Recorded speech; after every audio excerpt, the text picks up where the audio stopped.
I'm not pulling out of my driveway. We all know what that means. It's time for another Drive to Work, Coronavirus Edition.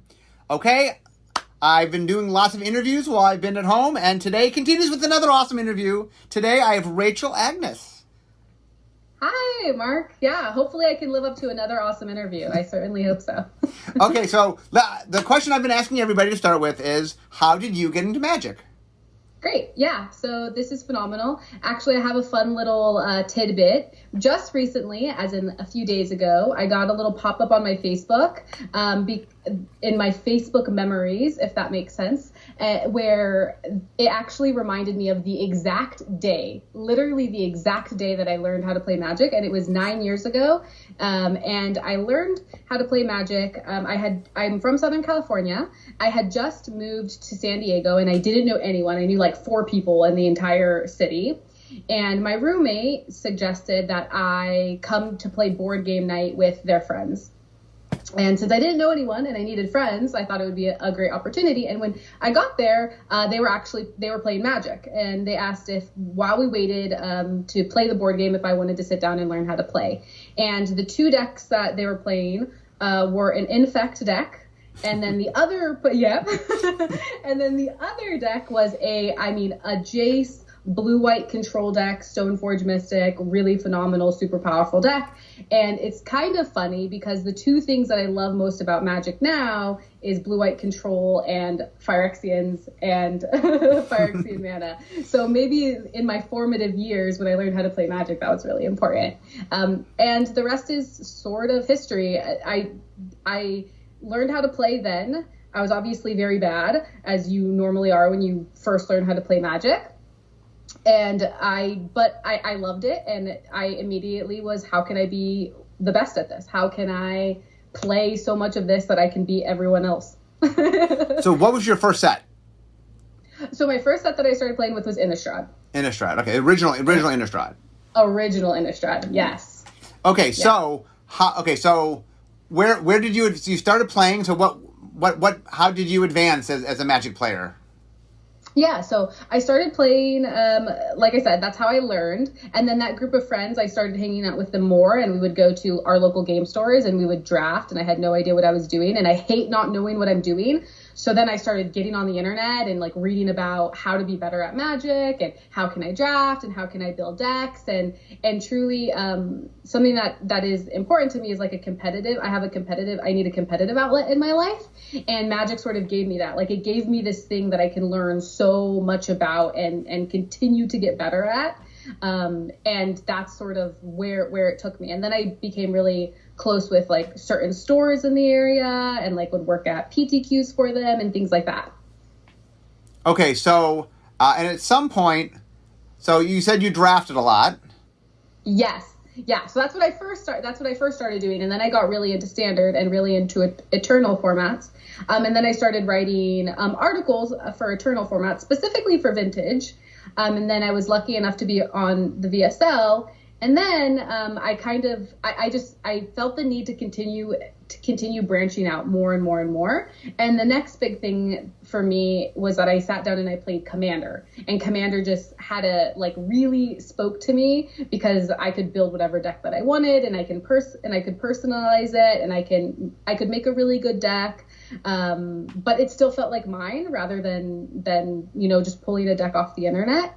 And as I started getting into Commander, one of the things that I wrote out in the world was, hey, I really want to start an article series about Commander. As I learn it and as I know more, I feel like I have a really big value add from the area in which I came from, which is wanting to be competitive, but also understanding the fun element of Commander. And I started writing a Commander series, articles, which got me playing more and more and more of the format.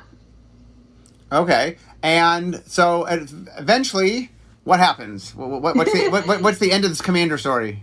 Yeah, so it's not over. It's not over. Sorry, so far up to now. So. Yeah. So one of the things that I've been really lucky and where that has led me is playing a lot with playing a lot of Commander, writing articles for Commander, was I was asked to be a member of the CAG, which is the Commander Advisory Group. And they work alongside the RC. They advise the RC on things in the Commander community that they see, things that people would like or would not want to like or don't like. And what is the RC for people that might not know what the RC is? Oh, yeah. So the RC is the Rules Committee. So they are the arbiters of Commander. So they decide like the ban list and the rules. And if there's ever going to be a change in anything, they are the ones who decide that. So they're kind of the fathers of Commander. Okay. So you got very involved. So it sounds like you got more and more involved in the community as time went along. That's definitely 100% true. I personally view myself as I like a student of the game. And what I mean by that is I truly love like all aspects of Magic, not just one. So like I really love the competitive element, and I really love the fun element of like Commander and the more casual, and I love the art on the cards, and I love like the collecting aspect, and having like a ton of like really nice cards and foils and like unique stuff. I love like collecting like beanies, like Magic beanies and stuff. So I really love all of Magic, but the reality is what has kept me playing for 9 years is the community, right? Like all of the amazing like friends that I have made along the way that are some of my best friends, and all of the places that I've been able to go and stuff. So as I've played more Magic, I've just become more and more and more involved in the community for sure. Okay, so how did you go from Magic fangirl to Wizards employee? Magic fangirl, I like that. I'm gonna use that. So I have a bachelor's degree, and I also have a master's. And I was working in Southern California as a marketing analyst at the time, and I saw an open position for an esports community manager at Wizards. And I took the position, even though I wasn't sure, or I applied for the position, and I was lucky enough to get it. And I moved up to Seattle on like very little time, like I'm talking like a 3-week turnaround, not knowing exactly what that position was going to be or what that position was going to hold for me. I moved up. I loved it. I loved working at Wizards. And then there was an opening for another position, which is a brand manager for Magic. And it was a really great fit for me. So I applied, and I was able to get it. And that's what I currently work doing. Because I had experience in marketing, I had both like education wise and actual like lived experience in marketing, but I also have a lot of experience in Magic. And those are two very important things in being a brand manager for Magic. Okay, so one of the reasons I've been doing these podcasts, especially with Wizards folk, is I believe there's this illusion like I and 3 of my friends somehow make Magic, when in fact there's hundreds of people that make Magic. And so I'm trying to expose people to a lot of different roles. So you are a brand manager. What does that mean? What do you do? Yeah, so a brand manager is sort of a Jill of all trades, if you can think of it that way. So what I do is I sort of oversee a lot of our marketing campaigns. So for example, I'm involved in like the really cool Zendikar launch that we just had, that you hopefully just saw a few weeks ago now when this is coming out, with the trailer and the launch video and all of the announcements. I tried to help make that happen.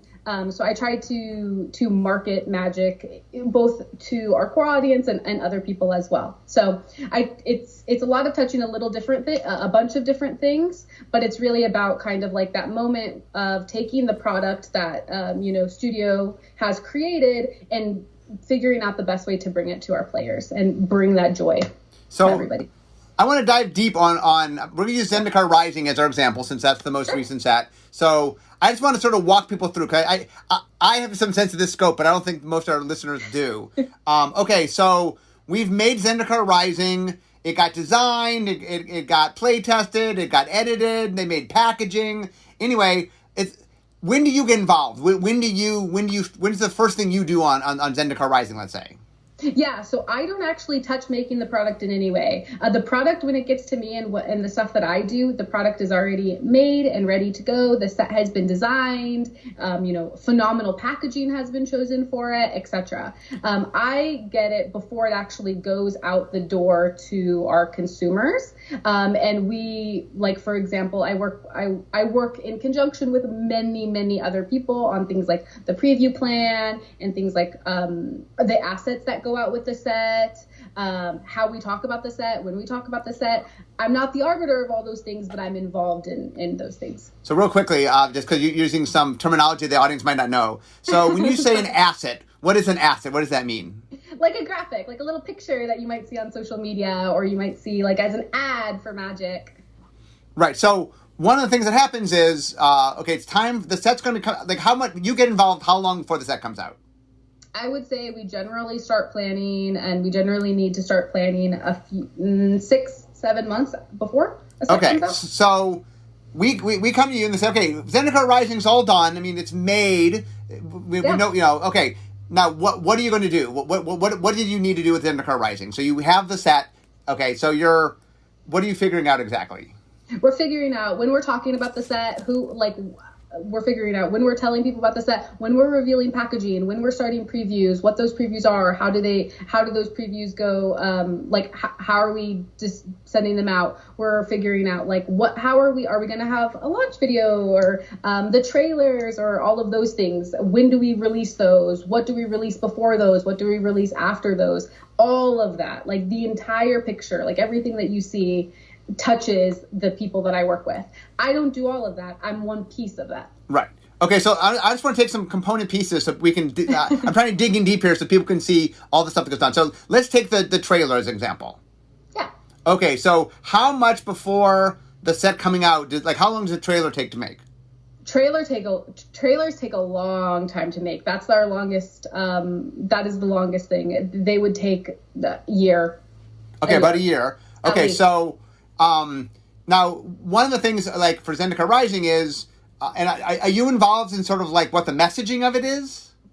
Yeah, absolutely. Yes. I mean, hopefully the messaging is dictated by the product, right? Like we would need to find a nice balance, but yeah, absolutely. So okay. Things like the taglines and things like the copy that you see. Yeah.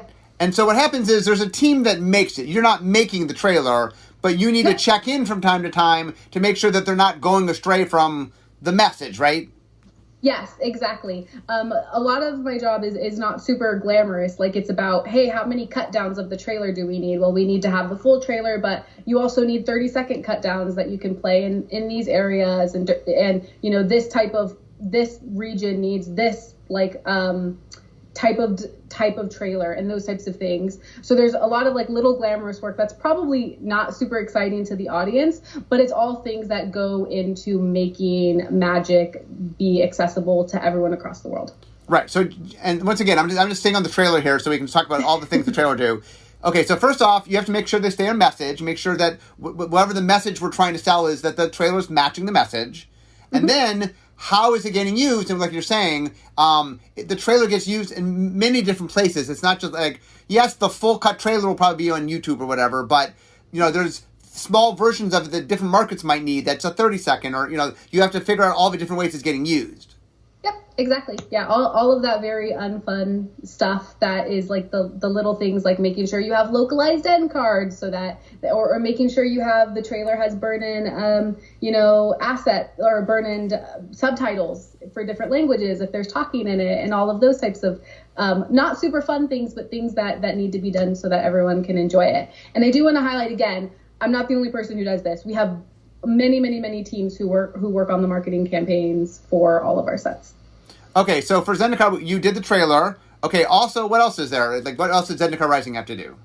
Yeah, so a ton. So the preview plan that you see happens, and again, this is a concerted effort. For the entire marketing organization works on those things. The trailer, the video that you saw after the trailer, so the Zendikar launch video where we previewed a bunch of cards and we talked about the 2021 announcement coming up.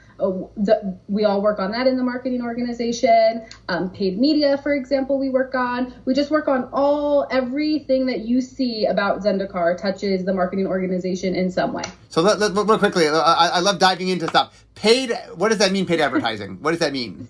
It's just, when if you see a little something for Zendikar Rising, so that we can make sure that people know that the set is coming out, for example. Basically, anything that you see, like social media, that is what the marketing organization works on. Anything that you see outside about Zendikar Rising or any other set. Right. And that what happens with every set, we can talk about Zendikar Rising, is there's some central focus, right? We're trying to get the audience excited, so we have to focus what we're saying. It's about something, right? That there's some... Let's talk a little about Zendikar Rising. What was Zendikar Rising about? What was the focus we were trying to do? Yeah, so ultimately, we partner with people like you, Mauro, and the product team to figure out what is the set, what is the exciting thing about the set, and what was the purpose of the set. And one of the important things for us in messaging was that we wanted to make sure that everyone knew that this was a true return to Zendikar, and it was a true return to that adventure feeling of the original Zendikar before Battle for Zendikar. So that feeling of adventure and excitement in the party, and we really look to create things that highlight that aspect of the set. So what is some things that you do that you don't think anybody is aware that somebody even does? So I think the most important thing is that I work with so many teams, and I work with so many, we call them channels. I work with so many teams that do everything that you can't imagine. So for example, I work with the web team, and the web team creates all of our product pages, but all of our product pages need to be localized in all of our languages. And that's a huge, that right there is one huge thing that takes forever to do, through everything like that. I work with the social media and the community team to be able to create cool activations. And I work with all of our regional teams to make sure they have the things that they need. The reality is there is a ton of stuff that goes on for every single set that comes out. So yeah, you hit on something that's also really important. Is we're a global brand. Yes. Magic is put out in 11 languages. And how many markets do we have? How many markets do we have? A lot. And so one of the things that's interesting is, like you're saying, is it's not just that you have to plan the release here in the United States. There's releases in almost every continent. I could say Antarctica, but and then each one of them, there's different languages in different places, and different venues to require different assets, as you will. And one of the things that's funny is I think when people see what they see, whatever marketing whatever you're seeing, that whoever's listening to this, you're just one person in one market, and so there's a lot of balls in the air. Yeah, for sure. And for example, we have regional teams that are in all of those areas that we work with to make sure that they have the things that they need, and they have their own, marketing plans that they execute on for every single campaign. You touched on something that I think is really poignant, which is a lot of times what the audience ends up seeing, or our players end up seeing, is the finished product, which is awesome. That's what we want them to see. But so much time and effort goes into all of those things. So as an example, the launch video that we recently had for Zendikar Rising with Becca and Jimmy, and we previewed a ton of cards. To be able to have that done, we have to work with someone, we have to create a set, we have to figure out what we're going to put in that set, we have to figure out what are the things that we want to talk about, what are the most important things that our players are going to want to know, what's going to excite our players, what are they going to care about, those types of things. And then we have to film it, and then after we film it, that's right there, 2 days, 3 days of going back and forth, especially in COVID and working from home world. It's even longer, and we have to do all these weird hoops. So then we have to film it, and then we have to cut it down, and then we have to go back and forth, and then there's so much that even goes into just that. And hopefully if everyone gets a chance to see it, there's a portion where we have a behind the scenes that gives a little bit of a clue into what all of the work that goes into that. But that is just hours and hours of so many people's time to make that come to reality for our players. So let's take the video that we did. How many different versions of them, how many different versions did you see? I saw, I think by the end, so before we actually filmed, we hit 17 versions, about 17 versions of what we were going to say and how we were going to say it and who was going to say it, etc. The script, basically. And yes, the script, basically. But we don't follow the script 100%. So we have 17 versions of that, and then we have the actual video. By the time it was finished, probably about 9 or 10 cuts we've seen.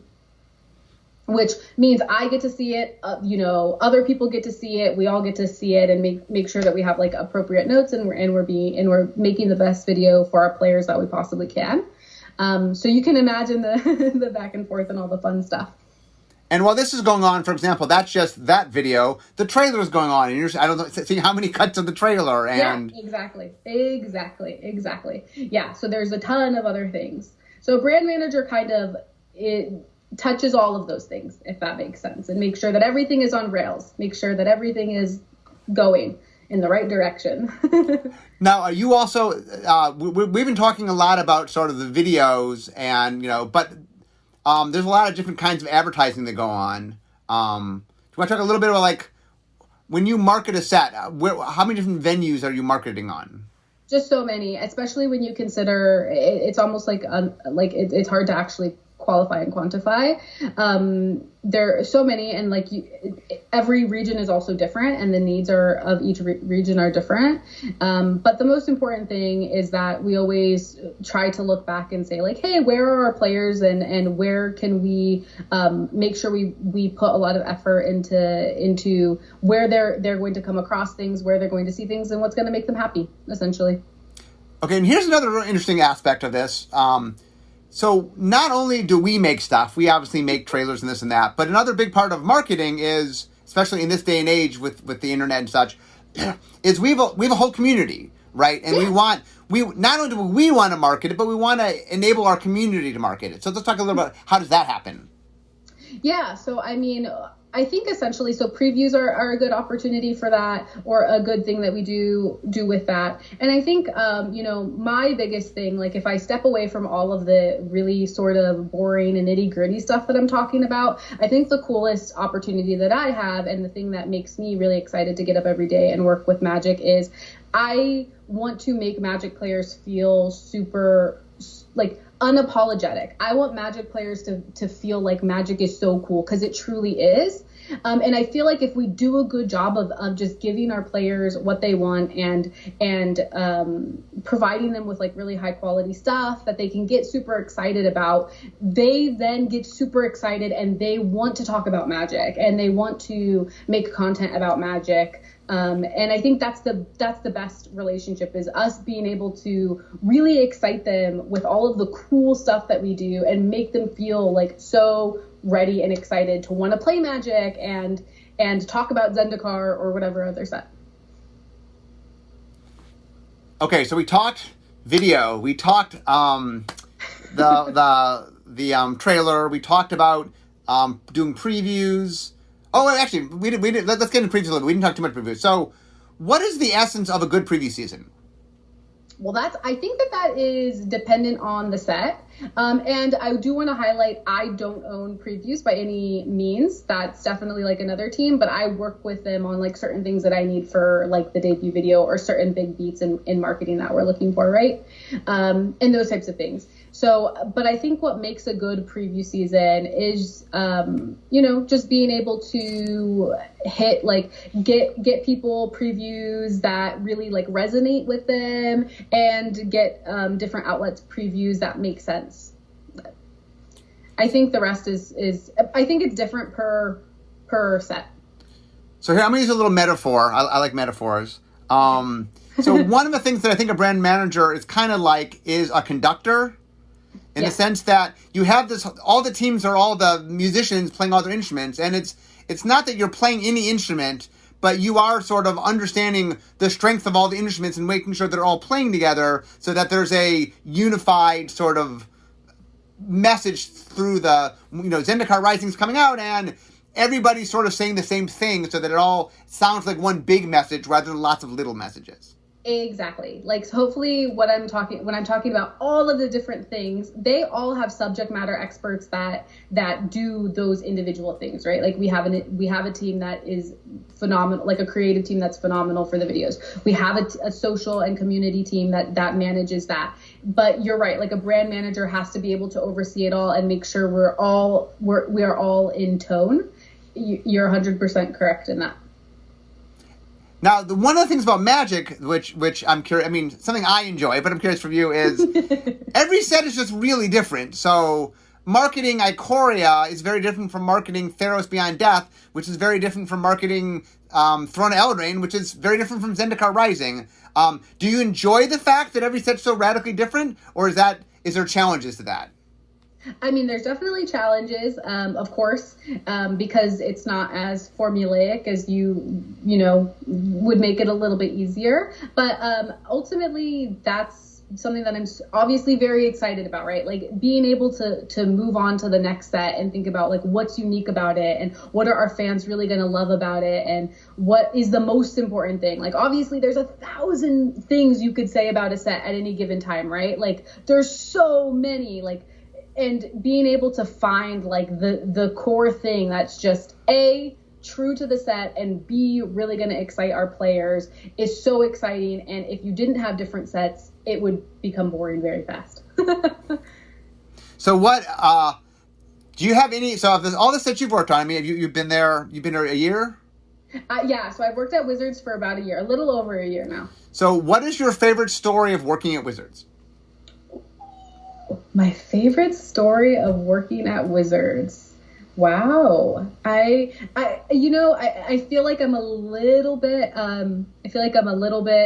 biased because it just happened. So, but that's okay.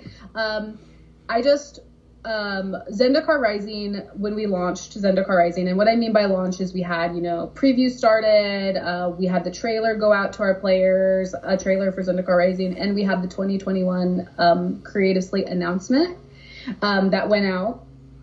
I think I've never been so happy as that day, because being able to truly see the community respond so well and to just see how excited and how happy they were and just see true like excitement for next year and for Zendikar Rising and for everything was so amazing. Because honestly, what I wish people could see more is how many people worked on that and how many people put in so many hours to be able to bring that to them, and to be able to make that happen for them. And we inside Wizards, we're currently all working from home, right? So we had to do it 100% remotely, which is so difficult to be able to coordinate something of that scale 100% remotely.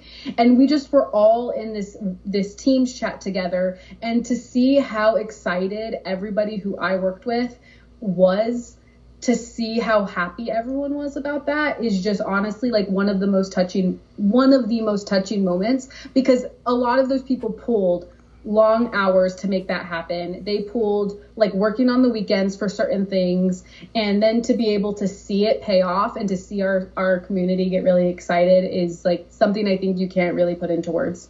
Yeah, well, the other thing for the audience to understand is we spent so much time, like, it's funny, you're talking about Zendikar Rising, and like, I stopped working on Zendikar Rising about a year before you started working at Wizards.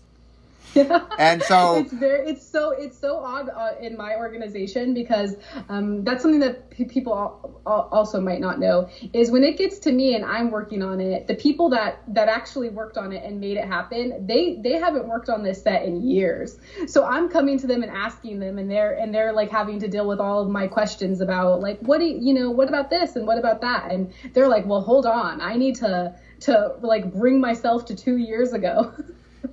Yeah, it's funny. I when I write my article, the first thing I always introduce my team when I write my article, and I always start to go, okay, who is my team again?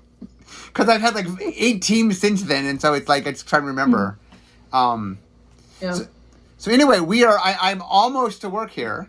So as we wrap up, I want to talk a little cryptically. Obviously, we can't say anything in specific, but a little cryptically about the future. How excited are you for the future of Magic?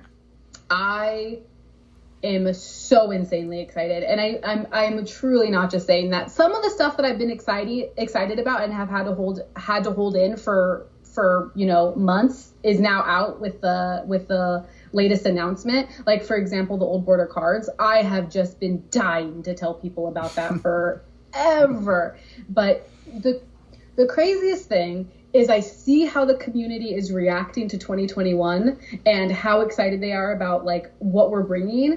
And what's insane to me is knowing what's coming after that and knowing that it is going to be a phenomenal encore, that it's like, because it almost feels like, wow, how can you top 2021? Yeah. No, it's funny. It's there. It is. I think that the next year's slate is just one of the best slates we've ever done, and the year after might be even better. We're really sort of just ramping up, so it's exciting. There's some super, super, super, super exciting things that if I was a Magic player, like, I would hold on to my hat, like 100%, because it is going to be a roller coaster. Yeah, it's funny. Every once in a while we'll announce something. They're like, how did you hold that in for so long? I'm like, well, it's hard. Oh, anyway, okay, so it looks like I've made it to my desk. Any final thoughts before I bid you adieu for the day? Nope. I just want to say, like, ultimately, the coolest thing about working at Wizards is that it is truly sort of my dream job. And beyond that, so many people that I work with, it's their dream job too. And we often have, like, multiple times in meetings and things like that where we ask ourselves, like, well, what about the player? Like, what would they want? And I just want to bring it back to, like, the fact that the community is so important, and it will remain important to us. Okay, that's very good. So anyway, guys, I'm now at my desk. So we all know what that means. It means it's the end of my drive to work. So instead of talking magic, it's time for me to be making magic. So I want to thank Rachel for being with us. Yay, thank you very much for listening. And guys, I will see you all next time. Bye-bye.